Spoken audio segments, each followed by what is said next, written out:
Welcome back to the show, everybody. Check out these headlines. SEC is being sued. It's about time. 643 million Solana. We got the news for you. Silvergate Bank reveals its exposure to BlockFi's bankruptcy. We got John Deaton. We got the XRP ledger and a project off of it serving hundreds of businesses to come.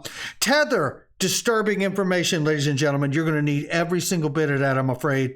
FedNow, we got a little shot of news for you on that. Swift is groundbreaking experiments. And what about BRICS? Because it just got bigger. Somebody roll that beautiful intro.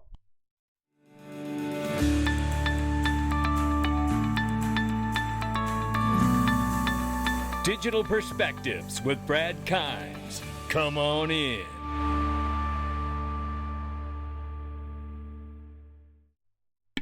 Welcome back to the show, everybody. You can follow us on TikTok, YouTube, Twitter, and Facebook for exclusive content. Right now, $871 billion market cap for crypto. We're up 1.9%. Bitcoin right now is 16,400 plus. Ethereum, 1,200, slightly over. XRP is 39 cents right now, up 7.3 on the 7-day, up 3.4 on the 24-hour. Let's get started, ladies and gentlemen. Right here, it is 643 million Solana, now controlled by liquidators as a part of the Alameda Research bankruptcy process. I looked into it and apparently it is frozen. That's where we're at here. No need to read the article because I've done it for you. Before I go any further, let me remind you about iTrust, ladies and gentlemen, which has basically, they have institutional custody. And it's also buying tax-free crypto because it's a crypto IRA. You can roll over 401ks, TSPs, 403bs, 457s, and more. Don't mess around. Contact them. Link underneath the video, and they even have 9.5% APY staking. Check it out and see if it's right for yourself. I absolutely love it. Now let's get on with this because the systemic cascading effects of FTX and everything it was touching, including BlockFi, we hear from Silvergate Bank, and it seems like they may skirt this one, and I'm happy to hear it because most have gone down. But as of now, Silvergate Bank Capital reveals that the exposure to the bankruptcy crypto lender BlockFi, which really came systemic from FTX, is at less than $20 million. Now, that's a lot of money at my house, but it's nowhere near the number that we've been seeing connected to FTX so far. And it's finally about time, ladies and gentlemen. The SEC is being sued by Virtue Financial, alleging Wall Street's top cop has failed to comply with federal freedom of information laws by not handing over documents related to Gary Gensler's agenda at the SEC, including his calendar of meetings detailing people influencing his agenda. Virtue is impacted by his planned stock market structure changes as market maker of retail orders. Lawsuit likely to be the first of many legal actions over the rationale of Gensler's planned overhaul. Gensler says opaqueness in the market making hurt small investors. Well, I tell you what I see is I see Gary Gensler operating in one way and then telling everybody else to operate in another. In other words, you come in, you give us all the transparency, all the public disclosures, but he's not providing that back. Now, is he? And that really puts the integrity of the SEC in jeopardy. And let's not forget about ETHgate, ladies and gentlemen. It's very real. The facts are not in dispute. House Financial Services Committee seems to want to try to put a Band-Aid on all this FTX collapse business. December 13th, this is your reminder right here. We will try to cover it for you and get the best from it. That there will be a committee hearing on what has gone on with the FTX collapse. I can't wait to hear Gary Gensler's remarks on why he did not pay closer attention in the meetings with FTX leading up to the collapse. I have my own reasons, but we'll wait and see what he says. David Schwartz said here yesterday, he said here that put FTX customer deposits into Alameda's trading account with no accounting whatsoever, spend absurd amounts of money on influence, consistently make the absolute worst trades ever made in the entirety of human history, only figure this out when you run out of cash. John Deaton adds to that. Someone asked, I think it was Jake Travinsky who asked, could someone give me like the quick rollover on what happened with FTX? And David Schwartz put it here in 4 talking points. John Deaton added here, he says, take the below facts, throw in a few legalese, cite section 1343, section 1956, add the words fraud, wire theft, intent, money laundering, orgy, pills, mommy, daddy donations, regulators, politicians, bribery. And if you have both an indictment and a docu-series, how about that? That is where we're at. But yet they're going to have a hearing in Congress to try to get their mind wrapped around what has happened here. It is so disheartening some days. It really is. But we need to know this information, right? If we're going to be here for the big gains, we better be able to stomach the big losses and how we got them. XRP Ledger-based XRPayNet to build retail payment system for hundreds of UAE businesses. There's nothing else to glean from this article. I've read it for us. It's very exciting. Shout out to XRPayNet for that. I'm sure they are very excited to take that on. But I've talked about Tether. I need to set this clip up. You've seen it. If you've seen it, stay with me. It's just seconds. But this is Ben Armstrong from BitBoy, and he basically confirmed that Deltec down there, the bank tied to Tether in the Bahamas, has one parking spot. A $68 billion market cap for USD Tether has one parking spot with Deltec Bank. It is really, really questionable, but I have something else for you to see. And then this is Deltec Bank, Tether, Deltec Visitor. And then this is, yeah, look, they got one spot. $80 billion supposed to be here. They got one spot. And he's dead on the money there. Shout out to Ben. And this is Molly Elmore, who brings in a much more serious picture here, ladies and gentlemen. And shout out to Molly Elmore. By the way, Molly has been working with us in our new Digital Perspectives Mastermind group. Don't mess around. She's helping us build content in there. We are putting together an incredible mastermind group. And I don't mind telling you, the people that are in there now are so freaking smart. You're going to love it. And it is an incredible experience to be in that group. The platform is remarkable. Don't believe me? Click the link for the group, Digital Perspectives Mastermind group. Join it. Try it yourself. How does Tether make money? Serious question, Molly asks. Their site shows they charge a $1,000 or 0.1% fee, which is whichever is greater, to the current market cap is 65 billion of Tether, but was a high as 83 billion. So she shows you here the fee, right? The greater of $1,000 or 0.1%. That's the fee, right? Minimum fiat withdrawal and all that. You see it. Well, stay with Molly on this thread here because it's going to get very interesting very quick. Using the higher number, the 83 billion number, that means max fee that Tether earned from converting fiat to USD Tether equal to $83 million. That's 0.001% right there. Tether has been fined twice by the U.S. government and New York State. $41 million and $18.5 million equal $59.5 million. Okay? You can see those numbers. Very easy to see. Unlike a traditional company, a stablecoin issuer backs its asset one-to-one, which Tether claims on its website. This means Tether is supposed to currently have $65 billion worth of currency held safely in escrow in USD or US bonds. Here's the problem. How is that possible if Tether already paid $59 million in fines? That doesn't include legal fees, employee salaries, etc.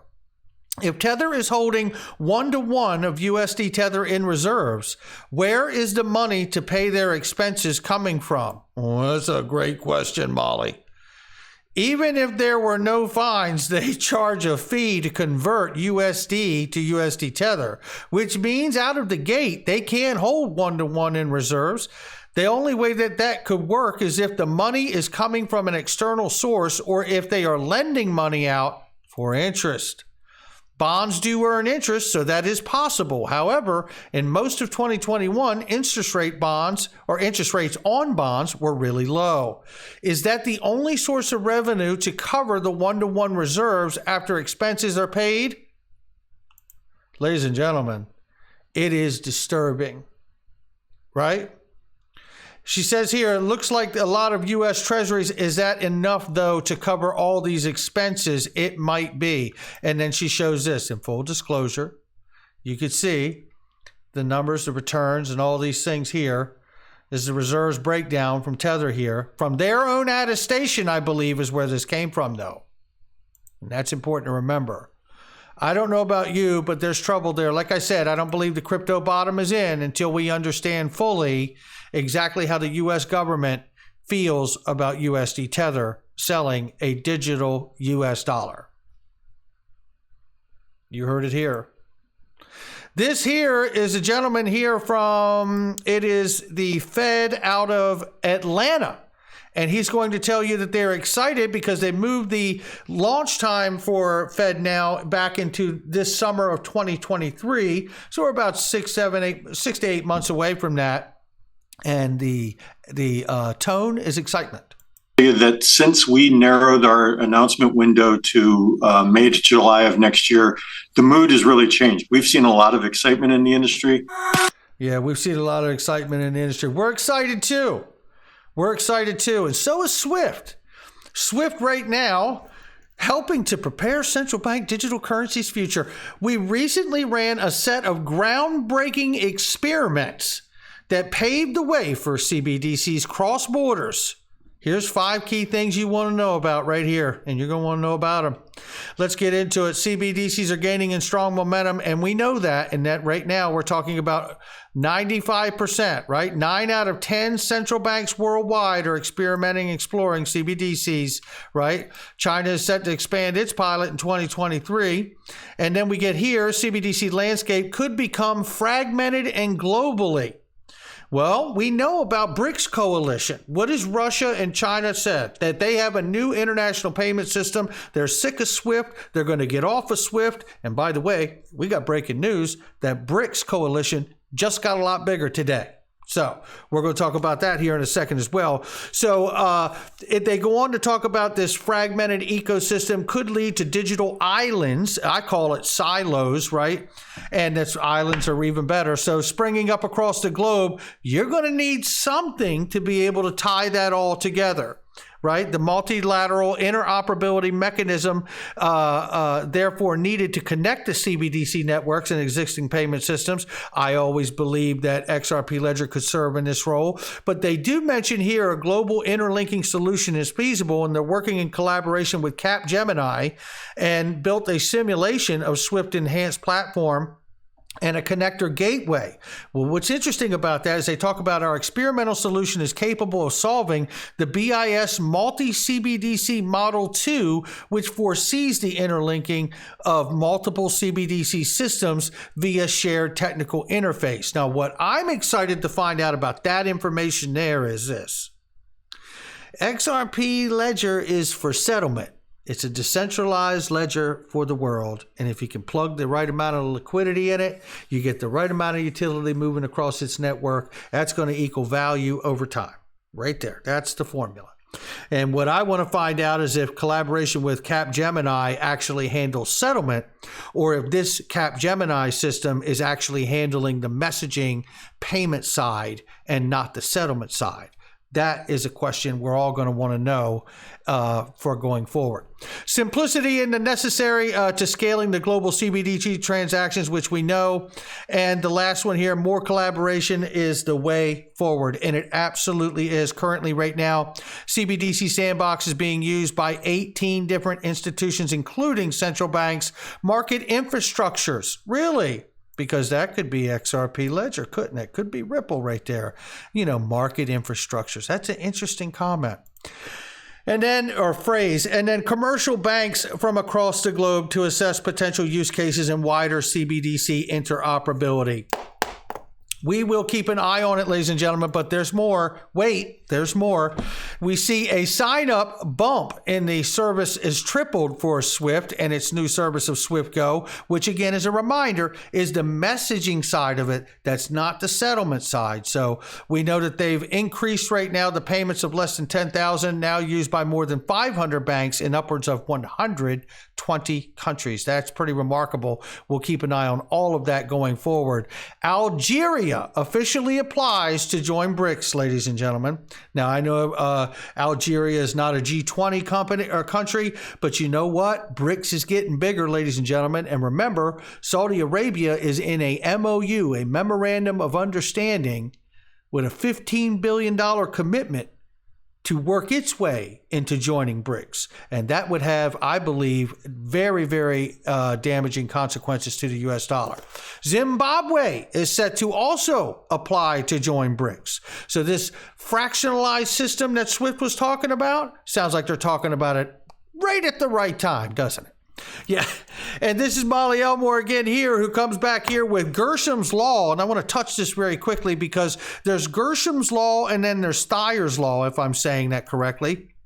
And I want to pull this up for you right here. And essentially what I want to show you is this. Gersham's Law is basically bad money drives out good money, right?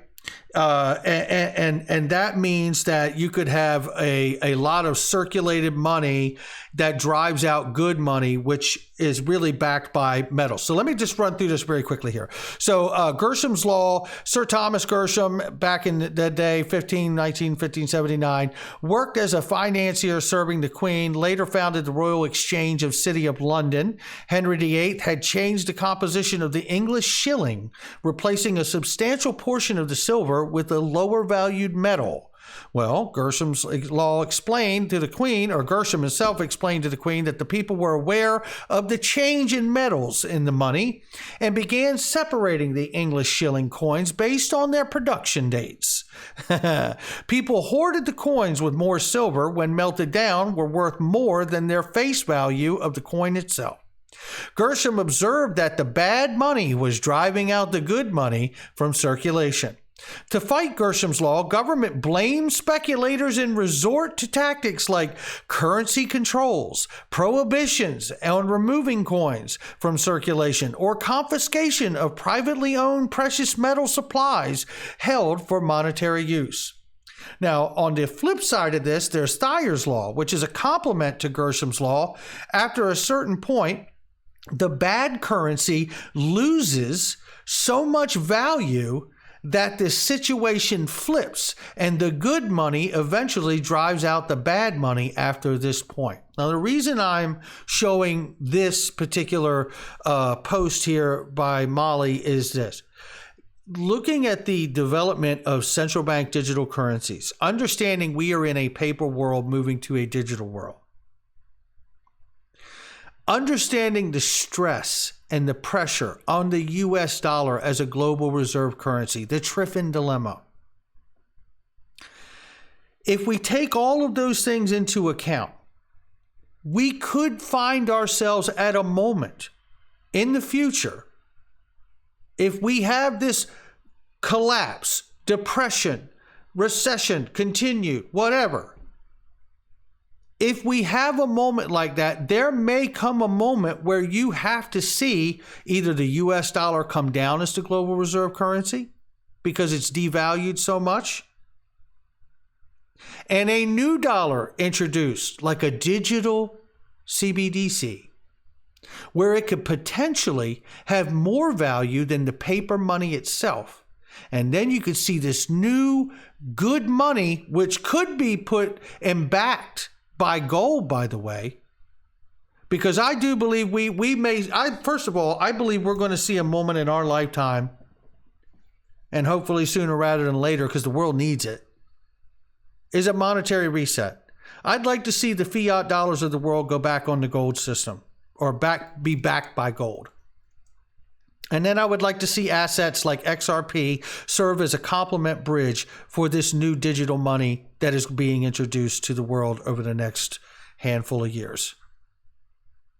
I believe that would bring the confidence to the new system that people, because when I think about it, like everyone hearing my voice has a really good understanding about where we are right now in the development of digital assets, crypto, CBDCs, how it's all going to roll out. You're speculators and you're early. But for the rest of the world, for the other 7.5 billion people of the world who don't know what all of this is that's happening, you're going to have to bring them a confidence that this new money is worth giving up your paper money. And if you have a huge devaluation to the paper money and a real confidence brought to gold backing this new digital money, I think you could see both of these laws come into play. That is going to do it for me, ladies and gentlemen. I hope we helped you in some way today, and there are links underneath the video. Check out that Digital Perspectives Mastermind group, ladies and gentlemen. There's only going to be so many slots. I am going to shut the door on it. I'll tell you, I don't know how many is left right now, but the group is remarkable. We're getting ready to open up a whole wave of lessons inside the group, and we are really, I couldn't be more excited about the people that are in there already and what we're going to do together. Make sure you check that link out and all the others. Not financial advice from me, my digital perspectives. I'll catch all of you on the next one.